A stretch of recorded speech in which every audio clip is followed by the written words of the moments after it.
Hey there, today's lesson is for David from Australia. He'd written in and asked a really great question.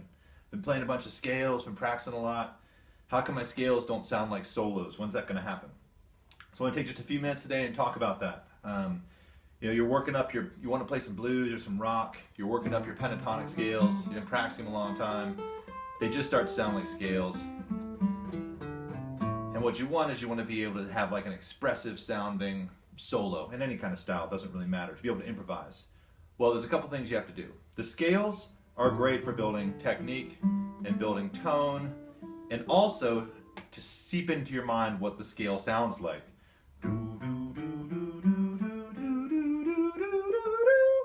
Eventually your ear will hold all those sounds.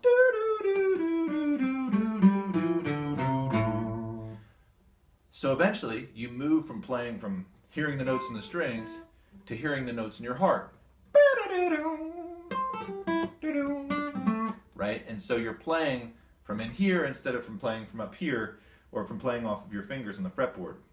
How do you get there? How do you get to where your solos start to sound like something and moving out of scales? Well, one is you build a vocabulary.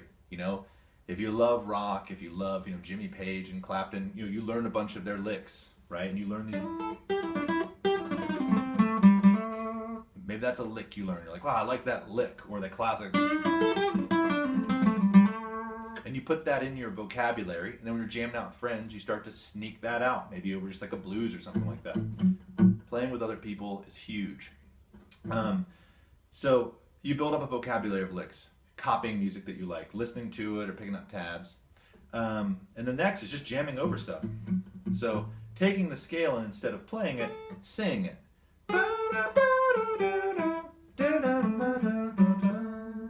It's hard to sing something that isn't musical. And if you listen to a lot of Stevie Wonder, which if you don't, you should, he can take a chromatic scale, no problem, and make it sound awesome. Just straight down the notes. Because he puts all that love into it and he's actually playing it from the heart. So with a pentatonic scale over a blues, say you're playing blues, over some kind of loop, you might think, starting making music instead of playing scales.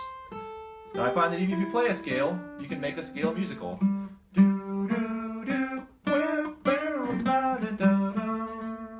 So step one, build a vocabulary of licks from people you steal. Step two, start singing the notes as you play. I like the mouth trumpet too. Eventually,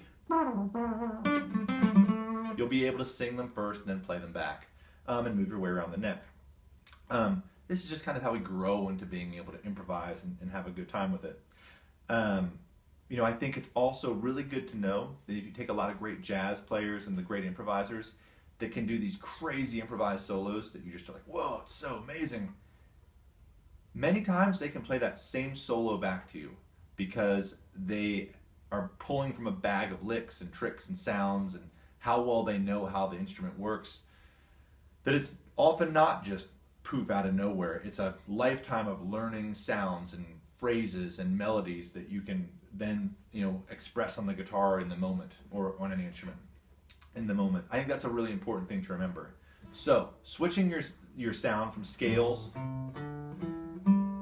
right, to phrases ultimately comes down to nothing more than putting air and musical devices into it.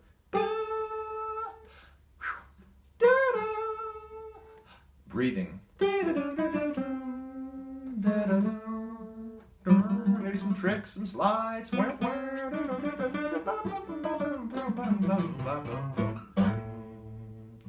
Super fun. You can do it, have a great time with it at any level, but you just maybe want to start jamming out with people.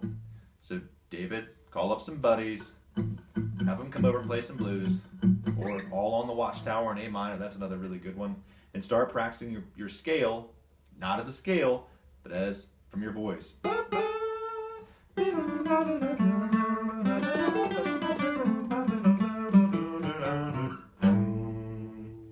I think you'll find you start to have licks coming from nowhere, and it'll be awesome. So, hope that helps you. Keep rocking. Have a great day.